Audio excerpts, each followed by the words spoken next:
Thanksgiving is supposed to be about family, food, and being thankful, but for me, it was the night my mom told everyone she was cutting me out of her will, and my brother thought he had won. We were all sitting around the table, still eating turkey and mashed potatoes. The fireplace was warm, and people were chatting. Everything seemed normal, until my mom stood up. She tapped her glass with a fork, smiled, and said, "I have an important announcement." I knew it was going to be bad. She looked at me, then at my brother, Bryan, who was already smirking. Then she said, "When I die, everything I own, my house, my money, everything, will go to Bryan, because Alex doesn't deserve anything." The room went silent. Someone shifted in their chair. A fork scraped a plate. I just sat there, shocked. She said it so casually, like it was nothing. Bryan leaned back, looking pleased. I wasn't surprised, he had always been the favorite. He got the best of everything growing up, while I got whatever was left, but I never thought my mom would go this far. I took a deep breath. "Are you serious?" She nodded. "You never appreciate me, you don't listen, Bryan does." I scoffed. "Because I don't treat you like a queen?" Her eyes narrowed. "Because you're selfish." People at the table looked uncomfortable. My uncle shifted. My aunt gave a nervous laugh, but my grandmother, sitting at the far end, just watched quietly. Bryan finally spoke. "Sounds fair to me," he said, grinning. "I've always been there for Mom." "You left." I clenched my fists. "Yeah, I moved out because I was treated like garbage. I built my own life." Meanwhile, Bryan still lives at home. He's 38, unemployed, and has never paid a single bill, and now he thinks he's getting everything. But then, my grandmother cleared her throat. Everyone turned to look at her. She was 94, but her mind was sharp. A man behind her stood up, holding a briefcase. I hadn't even noticed him before. A lawyer. My mom's smile vanished. "What do you mean?" she asked, suddenly tense. My grandmother placed her hand on the table. "You don't own this house, Margaret, you never did." Silence. I frowned. "What do you mean?" Grandma took a deep breath and nodded at the lawyer. He pulled out a stack of papers. "This house," she said, "was never yours to give away." My mom's face turned pale. Bryan sat up, looking nervous. The lawyer adjusted his glasses. "According to a legal agreement from 1976, this house and all financial assets are in an irrevocable trust." My mom froze. Bryan's smirk disappeared. "A what?" he blurted out. The lawyer continued. "A trust that cannot be changed, which means, Margaret, you have never legally owned this house. Your mother does, and she decides who inherits it." The room was dead silent. Bryan looked like he had been punched in the gut. My mom didn't move. Then, for the first time that night, my grandmother smiled. "And I've already made my decision." The lawyer flipped through the papers. "As per the trust," he said, looking at me, "everything goes to Alex." I actually laughed, not because it was funny, but because I couldn't believe what I had just heard. "What?" my mom snapped. Bryan jumped out of his chair. "No, that's not possible. This is my house." The lawyer stayed calm, adjusting his glasses. "Actually, no, as I explained, your grandfather put this house in an irrevocable trust. It was never legally given to your mother. When he passed, full control went to your grandmother, with clear instructions on who would inherit it." Bryan was furious. "This has to be a mistake. Mom's been living here for years." "That's right," my mom added, finding her voice again. "I raised my children in this house. I took care of it." My grandmother slowly turned to her, her voice colder than I had ever heard. "Oh, is that what you think?" She leaned forward, resting her wrinkled hands on the table. "Margaret, you never paid a single cent for this house. Your father and I did. We let you stay here because we trusted you to be responsible, but do you know what we found out?" She paused, then said, "You took out loans against it."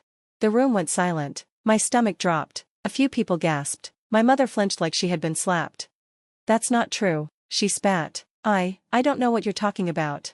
The lawyer turned a page and read, "Over the past 15 years, you have taken out multiple loans using this house as collateral, assuming you owned it. These loans total over $250,000.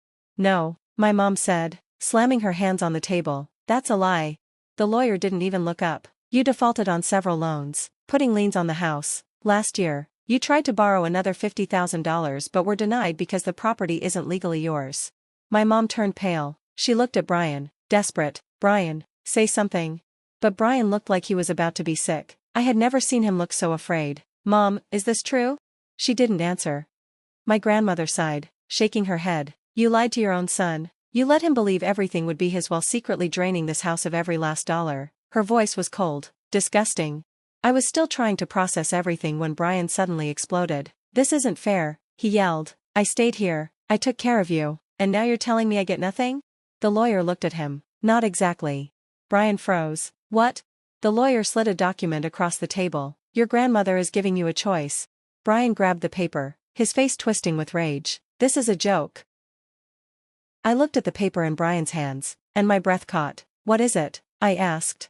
My grandmother folded her hands. I'm offering Bryan $50,000, but only if he moves out immediately and never contacts me again. The room went silent. Bryan looked like he'd been punched. You're kicking me out? Grandma didn't flinch. Yes. My mother gasped. You can't do that. I can, Grandma said calmly. You thought you were in charge, Margaret. You planned to cut Alex out and give everything to Bryan, but the truth is, this was never yours to give. I let you stay in my house out of kindness, and now that kindness is over. Bryan turned to our mom, his voice desperate. Mom, do something. But she sat there, frozen. She had lost, and she knew it. Bryan turned back to the lawyer. I'm not leaving. You can't make me.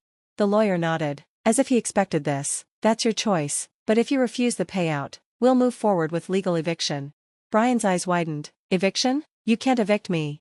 The lawyer flipped a page. Under state law, you're considered a tenant. You haven't contributed financially in over 10 years. Now that the house is transferring ownership, the new owner has the right to remove you. Bryan looked at me, desperate. You wouldn't do that, right, Alex? We're brothers.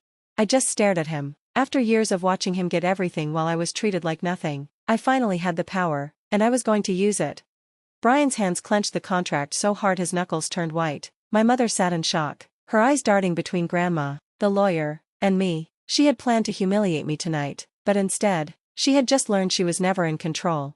Bryan pushed back his chair, his plate rattling. This is, no, Grandma said. This is justice. Bryan turned to me, furious. This isn't fair, Alex. You don't even want this house. I've lived here my whole life. I leaned back, feeling something new, power. That's funny, you didn't care about fairness when Mom tried to cut me out. Bryan's face turned red. This is different. No, Bryan, it isn't. After years of being pushed aside, it was finally my turn. The lawyer slid another paper across the table. You have 30 days to leave, Bryan. If you don't, we'll start the eviction process. Bryan snatched the paper and crushed it in his fist. I'm not going anywhere. Silence. Then, my grandmother chuckled. Oh, Bryan, you always thought throwing a tantrum would get you what you wanted. She took a slow sip of tea. But you forget, I know everything. Bryan froze. Then she said something that changed everything. I know about the second mortgage. The secret that destroyed everything. Bryan went pale. My mother sucked in a sharp breath. You don't know anything, Bryan stammered. Grandma smiled. Oh, but I do. You took out a second mortgage on this house, didn't you? That's a lie, my mother shrieked.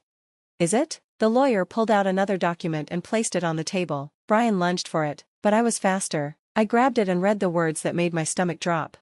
Oh my God, I whispered, looking between Bryan and my mother. I couldn't even finish, because what I was reading was worse than I ever imagined. Bryan had taken out a second mortgage, and he had done it behind my mother's back.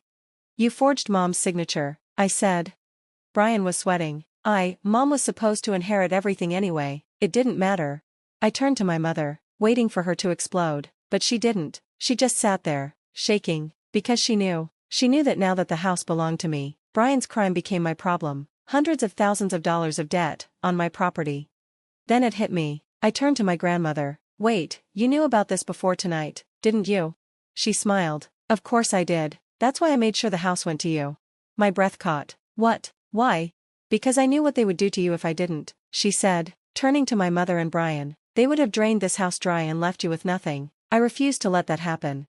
I leaned back, my heart pounding. This wasn't just about an inheritance anymore. This was war. I'll fight this, Bryan hissed, his anger palpable. The lawyer remained calm, pulling out one last document. You already lost. Bryan grabbed the paper and scanned it, his hands trembling. No. He slammed it on the table, face flushed with rage. I picked it up and read, unable to suppress a laugh. My grandmother had been one step ahead the entire time. The document was a court order. Bryan, Grandma's voice was cold as steel. You don't just owe money on this house, you committed fraud. Bryan shook his head violently. No, you can't do this. Oh, but I can, she said. The bank knows about your little stunt, the authorities do too. If you don't accept the payout and leave quietly, they'll press charges. Bryan froze, all color draining from his face. This was no longer about losing the house, this was about losing his freedom. You have 48 hours to decide, the lawyer said smoothly. Take the payout and leave, or we go to the police. My mother suddenly broke down in tears. Please, Mom, don't do this, he's your grandson. Grandma didn't blink. No, he stopped being my grandson the moment he stole from his own family. For the first time, Bryan looked defeated. And me? I just sat back, feeling the weight of justice settling in. Grandma was the most ruthless woman I had ever known.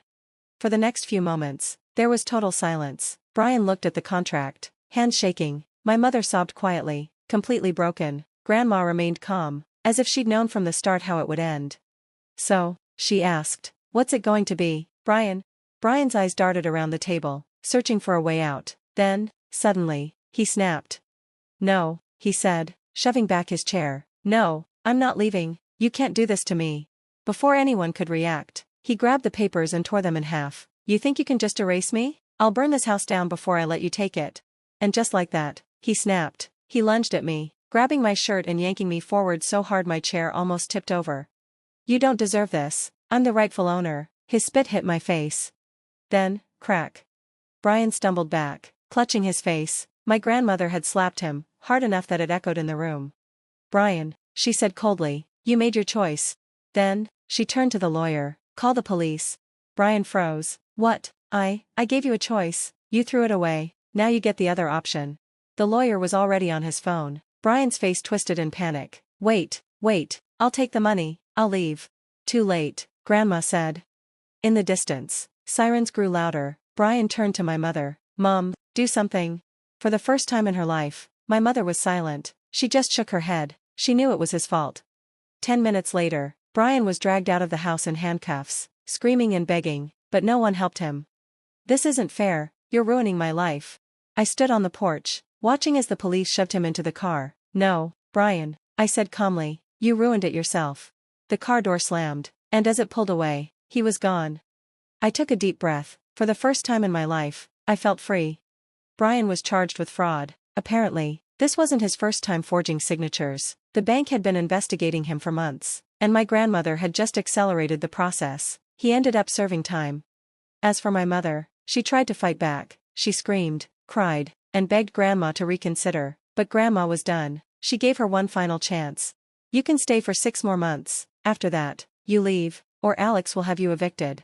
My mother left in 4. She moved into a small apartment and tried to reconnect with me, but I wasn't interested. I helped her when she needed it, but I never forgot what she did, and I never let her close enough to hurt me again.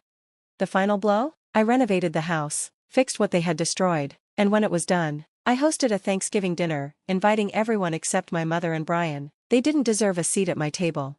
As I looked around at the people who truly cared about me, I knew I had won.